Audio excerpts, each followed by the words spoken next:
بسم اللہ الرحمن الرحیم۔ میرے محترم دوستوں، بزرگوں اور بھائیوں، آج انتہائی مبارکباد کے مستحق ہیں ہمارے تمام پیسکو کے جو یہاں پہ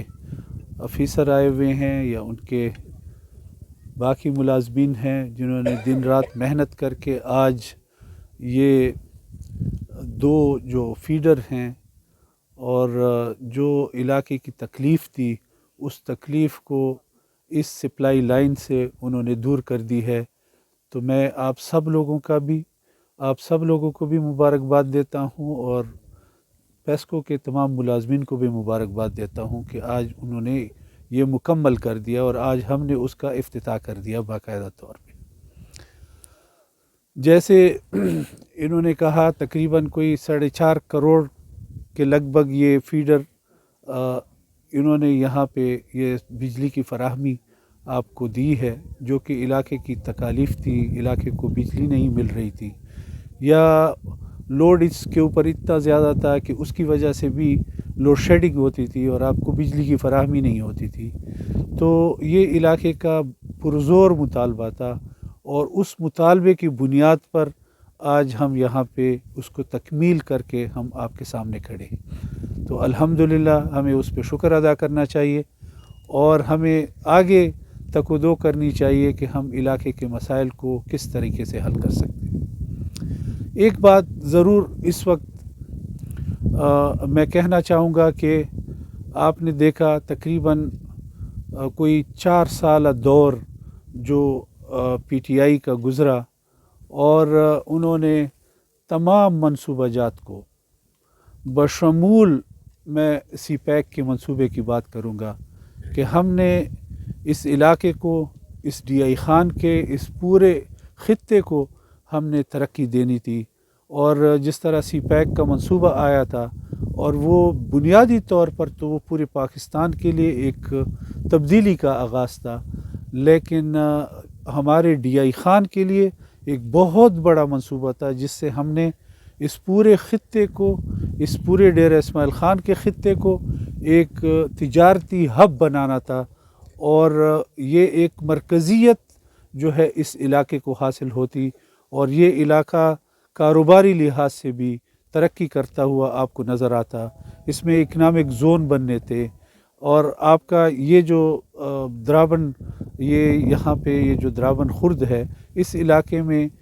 آلریڈی جو سرحد ڈیولپمنٹ اتھارٹی کا ایک زون تھا اس کو بھی اکنامک زون میں تبدیل ہو جانا تھا، درابن کلا میں اکنامک زون بننا تھا اور ایک حصہ اس کا یارک میں بننا تھا، اور جس سے یہ ترقی کا عمل پورے پاکستان کو جہاں فائدہ دیتا تو اس خطے کو بہت آگے لے جانا تھا اس کو۔ لیکن اس ترقی کا جب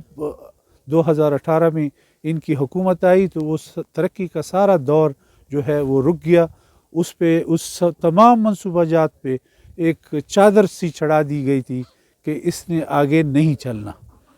اور آپ کے سامنے ہے کہ یارک تک جو روڈ کا افتتاح ہم نے کیا تھا، مولانا فضل الرحمان صاحب نے اور میاں نواز شریف صاحب جو اس وقت پرائم منسٹر تھے، انہوں نے باقاعدہ اپنے دست مبارک سے جو افتتاح کیا تھا، آج وہ یارک تک پائے تکمیل تک پہنچا ہوا ہے، لوگ اس پہ سفر کرتے ہیں۔ لیکن یہ صرف خالی روڈ نہیں تھا بلکہ اس کو سی پیک کہنے کا مقصد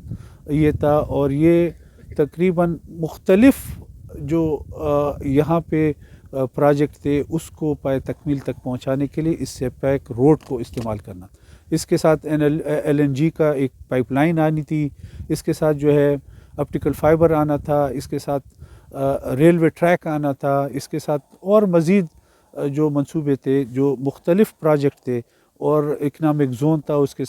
کے ساتھ تقریباً 20,000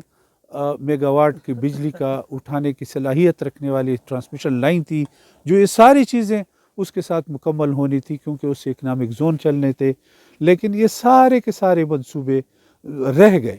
اور اس پہ تقریباً 4 سال کے بعد جب یہ حکومت آئی، جو اس وقت تقریباً 8 مہینے ہونے کو ہے اس کو، یا 7 مہینے ہوئے ہوں گے، تو اس جو حکومت آئی ہے دوبارہ سے ہم نے اس پہ ان سارے منصوبہ جات پر دوبارہ سے ہم نے تک و دو شروع کی، اور ظاہر بات ہے کہ جب یہ منصوبے رکتے ہیں تو پھر وہ ٹائم لیتے ہیں اور رک جاتے ہیں، اور جب آپ اس کو دوبارہ سٹارٹ کرتے ہیں تو وہ بھی ٹائم لیتے ہیں۔ تو یہ آج جو حکومت اس وقت،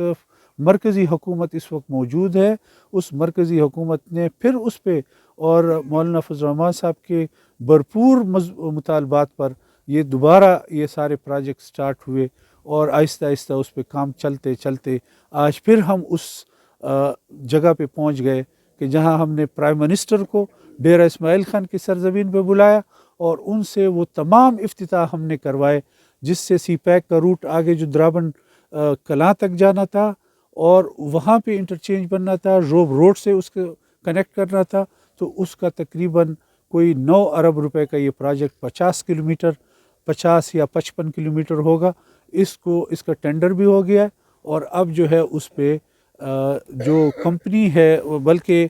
وہ لیا ہے NLC نے، اور انہوں نے بہت جلد اب اس پہ کام شروع کر دینا ہے، اور انشاءاللہ اس روڈ کو اس روڈ تک پہنچانے میں پائے تکمیل تک ہم انشاءاللہ اس کو پہنچائیں گے۔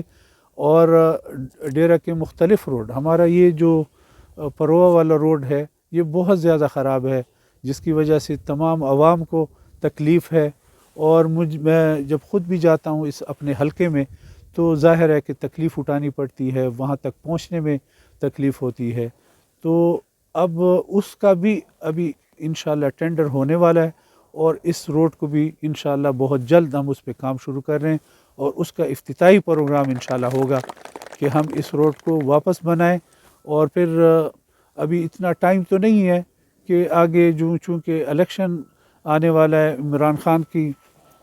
اس وقت جو صوبے پر مہربانی کی ہے یا پنجاب میں کی ہے وہ یہ کہ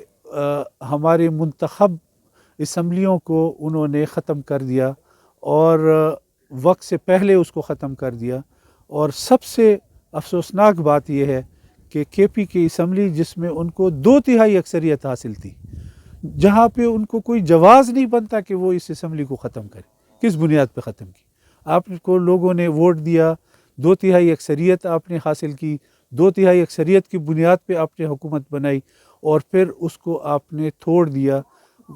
توڑنے کا جو اختیار وزیر اعلیٰ کے پاس ہوتا ہے وہ اس بنیاد پہ ہوتا ہے کہ خدا نخواستہ کوئی ایمرجنسی ہو گئی، پارلیمنٹ ہینگ ہو گیا، یا کوئی اور ایسی بات ہو گئی جس سے پارلیمنٹ نہیں چل سکتی، یا اس سے صوبائی حکومت نہیں چل سکتی، اس کے بعد جو اس کے ساتھ جو اعتماد کا ووٹ ہے لوگوں کی طرف سے وہ اس کے پاس نہیں ہے، تو تب جا کے کوئی ایسی صورتحال پیدا ہوتی ہے، اور ورس صورتحال میں جا کے اس کو یہ اختیار دیا جاتا ہے کہ آپ اسمبلی کو توڑ دیں، ورنہ عوام کی تائید سے بنی ہوئی یا عوام کی وجہ سے اسمبلیاں بنی ہوئی ہوں اور اس کو آپ توڑ دیں تو یہ کوئی جواز آپ کے پاس اختیار نہیں ہے کہ آپ اس کو توڑیں۔ لیکن انہوں نے ایک سیاسی بحران پیدا کرنا تھا، تو وہ سیاسی بحران انہوں نے پیدا کرنے کی کوشش کی۔ PDM انشاءاللہ اس کو سنبھال کے رکھے گی، اس بحران کو بھی انشاءاللہ ختم کرے گی، اور انہوں نے خود اپنے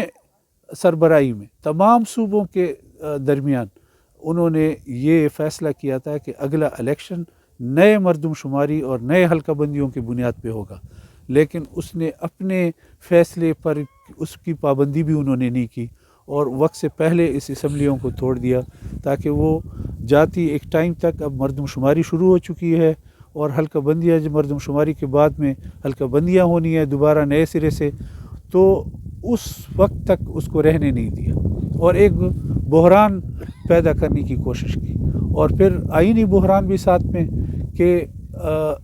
2 صوبوں میں تو الیکشن نئی حلقہ بندی اور مردم شماری پر ہو، اور 2 صوبوں میں پرانی وہ حلقہ بندی اور مردم شماری پہ ہو، تو یہ ایک الگ سی بات ہے۔ اور پوری قومی اسمبلی کا جو الیکشن ہے پورے پاکستان میں نئے حلقہ بندی اور نئے مردم شماری کی بنیاد پہ ہو، تو یہ بھی ایک وہ پیدا کر دیا، اور صوبوں کے الیکشن ہو اور مرکزی الیکشن نہ ہو، 2 صوبوں میں الیکشن نہ ہو، تو یہ بھی ایک ہمارا ملک ہندوستان کی طرح بھی نہیں ہے کہ وہاں پہ مختلف صوبوں میں مختلف ٹائمنگ پر الیکشن ہو جاتے ہیں، تو ہم اس کے متحمل بھی نہیں ہیں. ہمارے پاس اتنا اس وقت معاشی جو حالات ہیں پاکستان کی، جس کی وجہ سے پاکستان مشکل دور سے گزر رہا ہے، اور اس کی بنیاد بھی عمران خان نے ڈالی اپنے اس ایجنڈے کو تکمیل تک پہنچانے کے لیے. جو ایجنڈا اس کو ملا تھا کہ پاکستان کو معاشی لحاظ سے آپ نے اس کو تباہ کرنا ہے، سیاسی لحاظ سے تباہ کرنا ہے، آئینی لحاظ سے بحران پیدا کرنا ہے، تو یہ سارے معاملات اس کے ایجنڈے پر تھے، اور اس نے اس ایجنڈے کو تکمیل تک پہنچانا تھا. لیکن سب سے بڑی رکاوٹ جمعیت علماء اسلام بنی، سب سے بڑی رکاوٹ PDM بنی، اور اس کو ایک ٹائم پہ آ کر قانونی طور پہ، آئینی طور پہ عدم اعتماد کی بنیاد پر اس کی حکومت ختم کی. اور آج جس کو وہ کبھی بیرونی سازش کہتا تھا، کبھی وہ اندرونی سازش کہتا ہے، اس کے اس بات کا بھی کوئی تعین نہیں ہوا. لیکن آج ان ساری چیزوں سے وہ واپس ہو چکا ہے. بیرونی سازش بھی اس نے چھوڑ دی، اندرونی سازش بھی اس نے چھوڑی ہوئی ہے، اور آج اس پہ زور دے رہا ہے کہ الیکشن اب ہو، اور وہ جب چاہے تو الیکشن ہو. تو کیا پاکستان آپ کے کہنے پہ چلے گا، آپ کے حکم پہ چلے گا؟ نہیں، یہ انشاءاللہ اپنے ٹائم پر الیکشن ہوں گے. اور جو اسمبلی کی مدت ہے قومی اسمبلی کی، وہ بھی انشاءاللہ پوری ہوگی، اور اپنی مدت پہ جو ہے جا کے الیکشن انشاءاللہ ہوں گے.